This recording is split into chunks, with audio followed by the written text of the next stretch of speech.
Yo, what's up? My music here at ngayon mga master, ito mga master, meron tayong topic ngayon mga master at papaliwanag natin itong mga master, himayin natin ng himayin to. Yun, daming curious kasi nito mga master. Bago lahat mga master, magbibigay muna ako ng disclaimer. Di po ako professional na gitarista, nagtuturo lang po ako base sa alam ko, sarili kong experience at nasa sa inyo na yan kung susundin nyo o hindi. Ito yung mga turo ko. Yun, daming curious nito, ano ba yung 7 mood mga master? Ito.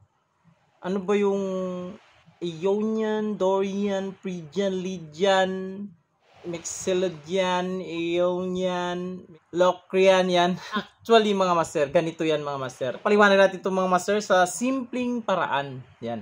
Marami kasi yung nagtatanong nito sa akin mga master at marami yung curious about dito sa ano yung mga Locrian, Mixolydian, ganyan, Lydian. Actually mga master, hindi talaga siya needy.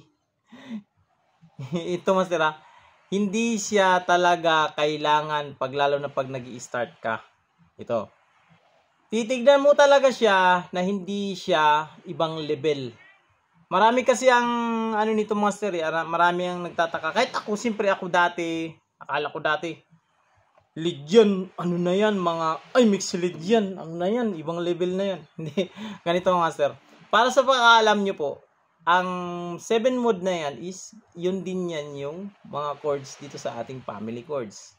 Yan sa ating mga master, yung 7 mode na yan na tinatawag is actually mga master, ay yan din yan yung family chords. Paano ko nasasabi yan mga master? Scale yan ng bawat chords dito sa ating gitara. Yung tinatawag na family chords is may connection din yan sa tinatawag na 7 mode. Paano ko nasasabi yan mga master? Example ko sa inyo yung unang-una sa mode mga master is Ionian. Yan. Daming alam nito.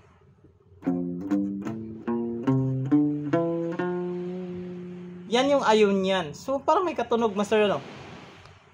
Alam yung katunog niya? Yung Ionian na yan is yan din yung major scale.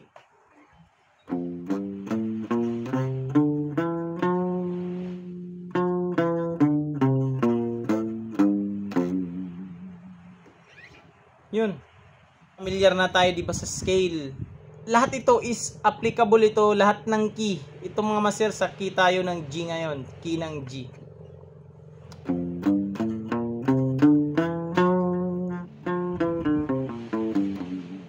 Ngayon, bakit ko ito sinasabi sa inyo mga master? Kasi dito pa lang sa scale na major scale is may kinalaman na yung tinatawag na 7 mode.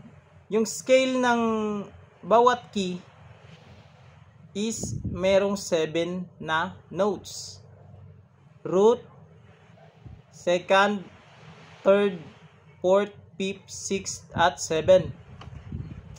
Root, second, third, fourth, fifth, sixth, 7.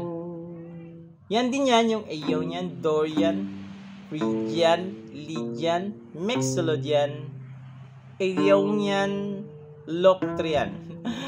Nahihirapan ako magbigkas ng master. Pasensya na kayo mga master.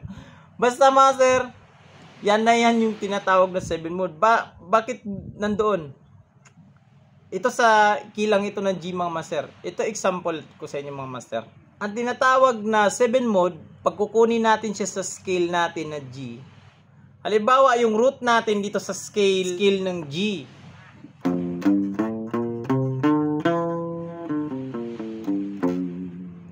Ngayon, saan dito yung Dorian? Yung pinaka-starting point natin, imumove lang natin yung scale. Di na tayo mag-start dito sa ating G. So, dito na tayo sa A mag-start. Dito tayo mag-start. Babaybayin mo lang din yung scale ng G. Basta't, laging 7 yung nota na matatamaan. Ito mga sira. Ito, take note. Babaybayin mo lang din yung scale basta't laging 7 yung matatamaan na nota. Example, ito yung key natin is G. Yung nota niya is G, A, B, C, D, E, F sharp. Yun, paano kukunin dyan yung Dorian sa key ng G? Napakadali lang master. Nandyan din sa loob yung Dorian. Ang gagawin natin is, hindi na tayo mag-i-start dito sa G. Ang gagawin natin is, dito na tayo mag-start sa A. So, take note, 7 nota ulit yung dadaanan mo sa scale. Ito na siya. A, B, C, D, E, F sharp, G. Katunog lang, master, diba?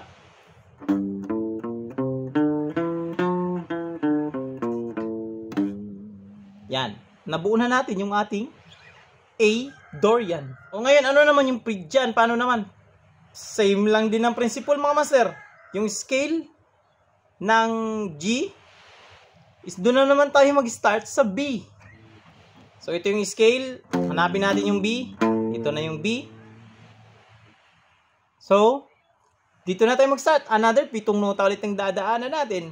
B, C, D, E, F sharp, G, A. Yan na. Nabuo na natin yung ating B Phrygian.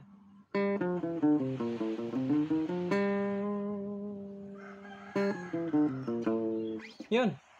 At dito na naman natin, same principle din ng Lydian natin. Lydian. Usod na naman natin yung scale ng G.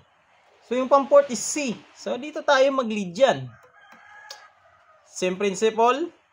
7 nota ulit yung dadaanan natin. So C, D, E, F sharp, G, A, B.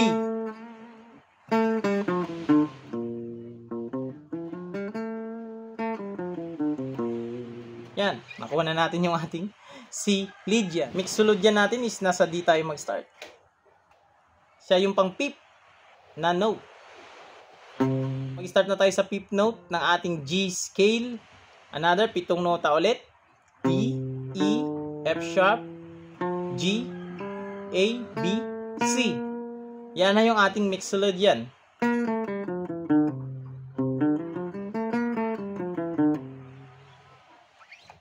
Number 6, Ionian. Yan. So, ito na siya. Dito na tayo mag-start sa ating E. 7 nota ulit. E, F sharp, G, A, B, C, D.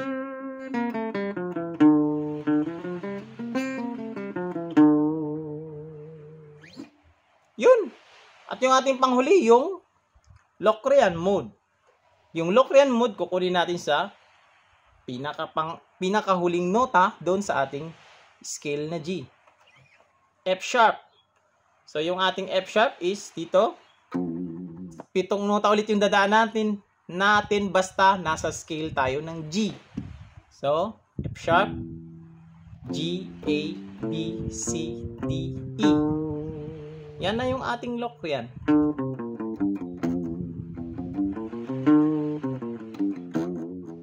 Ulitin ko mga master yung ating simplified na 7 mode mga master. Ionian,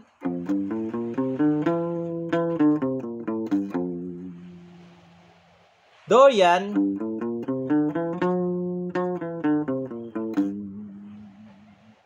Phrygian,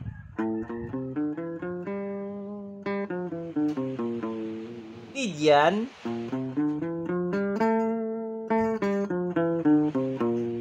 Mixolydian,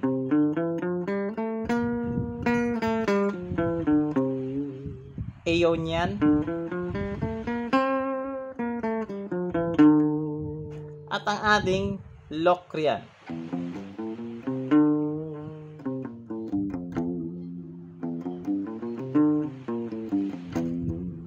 Then, saklaw siya lahat ng ating scale ng G major. Nag-iiba lang yung starting point. Scale na major scale. So, yung ating A Dorian is nandun din siya sa scale ng major scale, kaso yung starting point niya is nandun na siya mag-start sa A ng scale or sa pangalawang nota doon sa scale. At yun din yun, so on so forth, iuusod lang din Phrygian. So nando ano yung scale doon sa ating major G is yung Phrygian scale is pangatlo. So ano yung pangatlong nota doon is nandun sa B. Yan. So, yung mga form na yan na tinatawag na yan na 7 mode is actually mga master, lahat ng yan is saklaw lang ng major scale. Kahit anong major scale. Yan. Oh, may magtatanong dito, paano daw yung G ion yan, tapos G Dorian. Yan, example lang ito mga master. Yung G ion yan,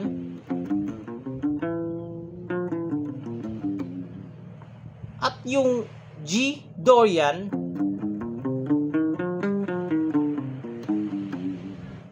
magkaiba talaga sila. Kasi yung G Dorian is, kumbaga, siya yung A Dorian doon sa ating major key na G. So, pag G Dorian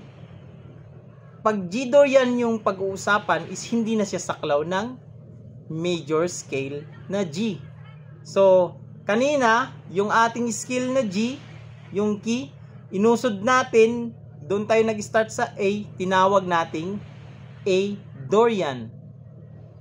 So, ngayon, dahil G na yung Dorian natin, ano yung atras niya na dalawang frets? Merong ideya? Ito mga master, G Dorian.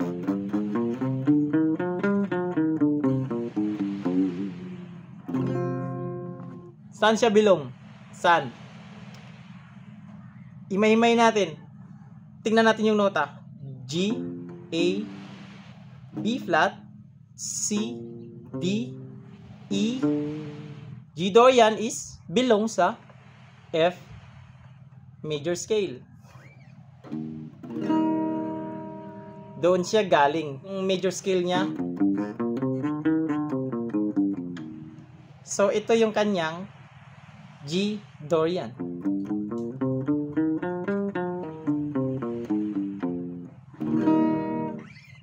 Madali lang intindihin mga master. O, bigay pa ako ng example sa inyo. Pag sinabi nating G Mixolydian. Yan, G Mixolydian parang iba na to . So, may G Mixolydian.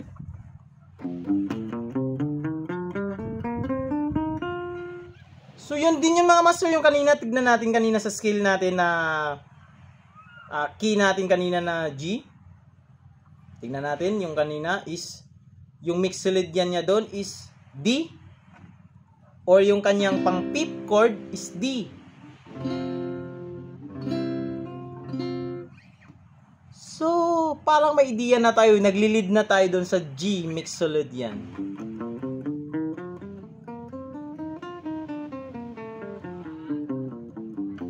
So, yung G Mixolydian pala is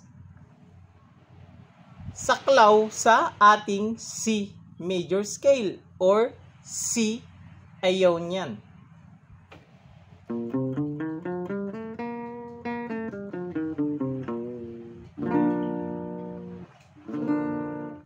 Kasi siya yung Mixolydian or saklaw siya doon lahat sa nota doon sa scale ng C major. Yan. Identify natin yung G Mixolydian. G, A, B, C, D, E, F, G.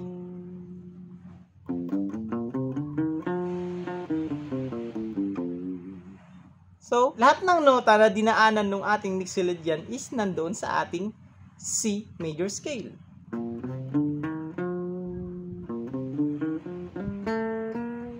Yung ating C major scale is C, D, E, F, G, A, B, C.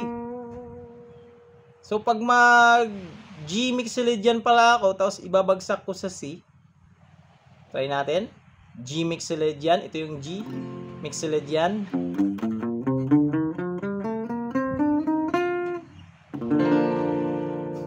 Yun, nandun na yung sagot.